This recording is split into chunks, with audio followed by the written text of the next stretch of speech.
Abdur Razzak Bangladesh cricket ইতিহাসের অন্যতম সেরা স্পিনার। ক্রিকেটটা ছেড়েছেন বছর কয়েক আগে, এই মুহূর্তে জাতীয় দলের নির্বাচক প্যানেলে। তবে আজ যেন রাজ্জাক ভিন্ন ভূমিকায়। মিরপুরে নাইম হাসানের বোলিং কোচই যেন বনে গেলেন।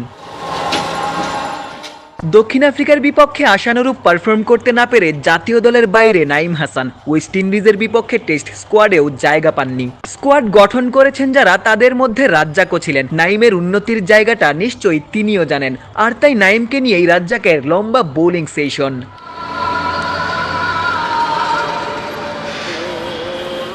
আব্দুর রাজ্জাক বাঁহাতি ফিঙ্গার স্পিনার, ডানহাতি হলেও নাইমও তাই। তর্জনীয় মধ্যাঙ্গুলির ব্যবহারে বিশেষ কোনো ডেলিভারি নিয়েই কাজ করছিলেন। বামহাতি ব্যাটারদের বিপক্ষে সফল হওয়ার চেষ্টা। রাজ্জাকের কাছ থেকে যা শিখলেন সেটার পারফেক্ট এক্সিকিউশনও জরুরি। প্রতিপক্ষ হিসেবে নাইমের সামনে বাঁহাতি দেশ সেরা ওপেনার।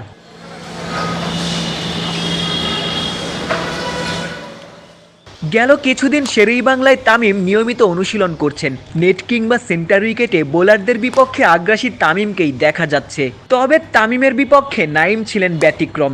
রাজ্জাকের দীক্ষা নিয়েই চট্টলার খান সাহেবের বিপক্ষে নাইম ছিলেন সফল। বাকি বোলারদের তুলোধুনো করলেও তামিম নাইমকে খেলেছেন রয়ে শোয়ে। এর আগে কোনো নির্বাচক বোলারদের নিয়ে এমন কাজ করেছেন কিনা সেটি নিয়ে প্রশ্ন থাকতে পারে। জাতীয় দলে মিরাজ, শেখ মেহেদী কিংবা নাইমদের মতো অফ ব্রেক বোলারদের নিয়ে কোনো প্রশ্ন নেই। প্রশ্ন রাজ্জাক কিংবা সাকিবদের মতো কোয়ালিটি বাঁহাতি স্পিনারের অভাব নিয়ে। আরেক নির্বাচক হান্নান সরকার বললেন, বাঁহাতি স্পিনারদের নিয়েও তারা কাজ করছেন। 3 ফরম্যাটের সার্ভিস দিতে পারবে কিনা সেটা বলতে পারি না, বাট লেফট আর্ম স্পিনারদের প্রতি নজর আছে। আপনি দেখবেন আমাদের প্রসেসের মধ্যে যারা রয়েছে, আপনি যদি ফরম্যাট ওয়াইজ ডিফারেন্টভাবে চিন্তা করেন, হাসান মুরাদ টেস্ট ফরম্যাটে প্রায়োরিটিতে রয়েছে, সে অলরেডি ওয়েস্ট ইন্ডিজ চলে গিয়েছে। আপনি শর্টার ভার্সনে যদি আপনি দেখেন, নাসুম, তানভীর এবং রাকিবুল, এই 3 জন আমাদের হোয়াইট বলের প্রায়োরিটিতে রয়েছে।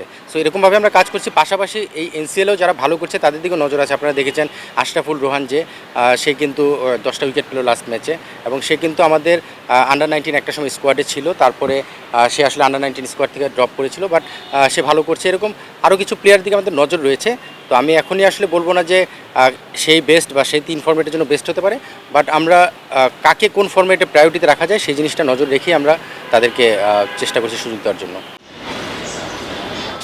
এনসিএলে সাকিব খেলবেন কিনা সেটি নিশ্চিত না, তবে চট্টগ্রামের হয়েই মাঠে নামবেন তামিম ইকবাল। একই দলে খেলবেন রাজ্জাকের দীক্ষায় তামিমকে পরাস্ত করা নাইম হাসানও। শেরেবাংলা জাতীয় ক্রিকেট স্টেডিয়াম থেকে ক্যামেরায় আমিনুল ইসলাম সুজনের সঙ্গে আশিক সারোয়ার, ক্রিকেট 97।